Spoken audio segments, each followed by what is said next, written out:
প্রিয় দর্শক, দৈনিক নতুন সময় থেকে আপনাদের সাথে আছি আমি লিটন গাজী। পার্শ্ববর্তী দেশ ইন্ডিয়া থেকে প্রতিনিয়ত গুজব ছড়ানো হচ্ছে যে বাংলাদেশের সংখ্যালঘুদের উপরে নির্যাতনের শিকার হচ্ছে হিন্দু সম্প্রদায়ের লোকেরা। আজকে আমরা ঘুরে ঘুরে হিন্দু সম্প্রদায়ের লোকের সাথে কথা বলার চেষ্টা করব এবং দেখাবো আপনাদেরকে, ইন্ডিয়ান দাদাদেরকে দেখাবো কোথায় বাংলাদেশের সংখ্যালঘুদের উপর হামলা মামলা হচ্ছে। তাই আমরা আজকে চেষ্টা করব হিন্দু সম্প্রদায়ের মা বোনদের সাথে কথা বলার জন্য। আপনি তো হিন্দু ধর্মের লোক। হ্যাঁ। আচ্ছা, আপনি তো অবশ্যই বাংলাদেশকে ভালোবাসেন। হ্যাঁ। বাংলাদেশের পতাকাকে ভালোবাসেন। হ্যাঁ। আচ্ছা, সত্য করে বলেন তো, আপনার ব্যক্তিগত জীবনে কখনো এই মুসলিম সম্প্রদায়ের লোকেরা হামলা করেছে বা আপনি নির্যাতনের শিকার হয়েছেন? না, দেখিনি।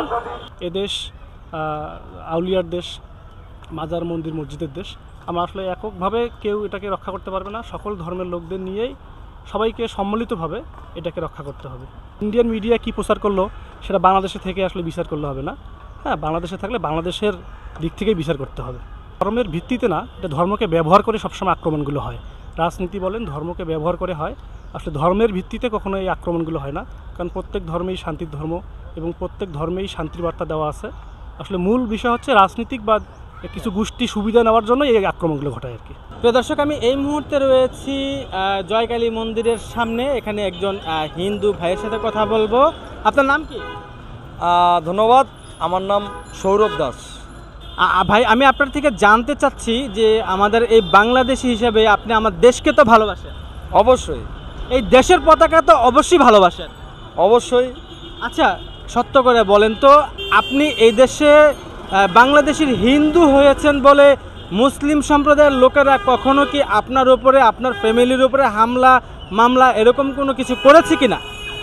অ্যাকচুয়ালি ভাইজান, না, এরকম কোনো হামলা মামলা কিছুই করে নাই। তাদের এই ঢাকা শহরে এরকম কোনো ঘটনা আমি দেখিনি, বা আমি কিন্তু ঢাকায় থাকি, ছোটো মোটো বিজনেস করি মোবাইল অ্যাক্সেসরিজের, বাট আমি আমার নজর এরকম দেখিনি। মুসলিম ভাইয়েরা, আমরা বাংলাদেশ, আমাদের দেশটা এরকম একটা দেশ, পৃথিবীর অন্য কোনো দেশে আমাদের দেশের মতো নজিরবিহীন।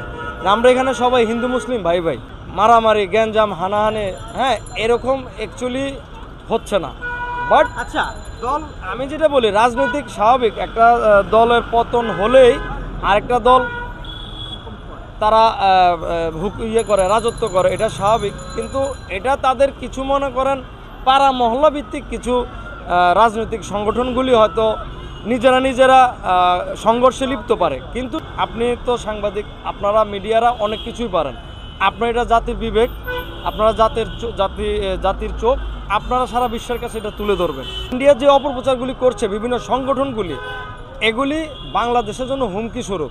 আমি বলবো এইসব হিন্দু ভাইদের বা হিন্দু দাদাদের, তারা আমাদের প্রতিবেশী, তারা তো আমাদের শত্রু না, কিন্তু তারা যেভাবে প্রভাব খাটাচ্ছে, মনে হচ্ছে যে বাংলাদেশটাকে দখল করবে। আমি সেটাতে একমত না।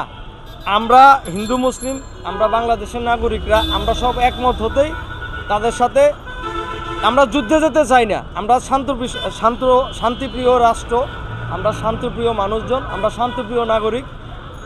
ইন্ডিয়ার এই প্রচারটা আমরা শক্তভাবে, আমাদের উচিত, আমাদের দেশের মিডিয়া উচিত যে আপনারা ইন্ডিয়ার মিডিয়ার সাথে একনিষ্ঠ হয়ে এটার প্রতিবাদ করুন। এখন ওরা যদি যুদ্ধ চায়, আমরা যুদ্ধ করতে রাজি আছি। ৭১-এ আমরা যুদ্ধ দেখেছি, বুকের তাজা রক্ত দিতে আমি ব্যক্তিগতভাবে দিতে রাজি আছি। আমার মধ্যে কোনো মৃত্যুর ভয় নাই। কিন্তু আমার দেশের ভূখণ্ড বা আমার দেশকে নিয়ে গালাগালি করবে, আমি এটা মানতে পারবো না। এরকম কোনো কিছুই হইতেছে না, এটা একটা মিথ্যা অপপ্রচার ছড়ানো হইতেছে। কারণ হিন্দুদের তো আমরা সবাই মিলেই তো বাংলাদেশে আসি। এক্ষেত্রে হিন্দুদের জন্য আমাদের আলাদা কোনো নেই যে আমরা ওদেরকে পছন্দ করতেছি না বা এরকম কিছু। আমাদেরও তো অনেক হিন্দু ফ্রেন্ড বা হিন্দু পরিচিত অনেক আছে, তাই জন্য যে আমরা তাদের প্রতি অত্যাচার করবো, এটা একটা ভুয়া নিউজ। এটা অবশ্যই গুজব। আমি এরকম এখনো দেখিনি তেমন কিছু, যে আমাদের বাংলাদেশে হিন্দুরা যে খুব একটা খারাপ আছে, যথেষ্ট ভালো আছে। সব ধর্মের মানুষ আমরা খুব ভালো আছি। আমরা সব জাতি ধর্ম সবাই আমরা একত্রে আছি, এটাই আমরা জানি। ইন্ডিয়াতে কি হচ্ছে সেটা আমাদের বাংলাদেশে কি হচ্ছে, ওরা তো ইন্ডিয়ার লোকেরা আইসা দেখতেছে না যে আমাদের বাংলাদেশে আসলেই কি এই ঘটনাগুলো হচ্ছে কি না।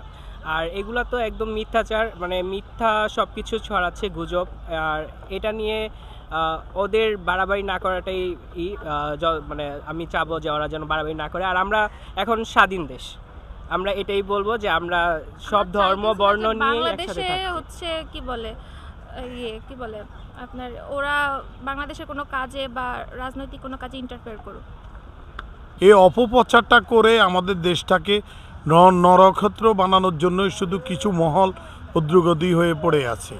আসলে এটা ওদের মানসিকতার সমস্যা ইন্ডিয়ার। আমি মনে করি আমাদের বাংলাদেশ খুবই ভালো, এখন সবাই শান্তিতে আছে, আমাদের মধ্যে কোনো ভেদাভেদ নেই। আমরা হিন্দু, মুসলিম, খ্রিস্টান, বৌদ্ধ সবাই একত্রই আছি এবং ভবিষ্যতেও থাকবো ইনশাল্লাহ। ইন্ডিয়ার টেলিভিশনের নিউজগুলো দেখলেই মনে হবে ইন্ডিয়া হয়তো কিছুক্ষণের মধ্যে বাংলাদেশ দখল করে ফেলছে। তাদের মিডিয়াতে যে মিথ্যা গুজব এবং তারা যে অপপ্রচারে লিপ্ত, সেই অপপ্রচারের কথাগুলাই বাংলাদেশের জনগণ, যে ইন্ডিয়ান রিপাবলিক বাংলা যে টেলিভিশনটি আছে, আসলে তারা কোনো টেলিভিশনের পর্যায়ে পড়ে না, তারা হচ্ছে ইউটিউবার। তাদের ভিউ দেখেন, তাদের ভিউ দিয়ে তাদের সংসার চলে, এমনটি বলছিলেন বাংলাদেশের আমজনতা।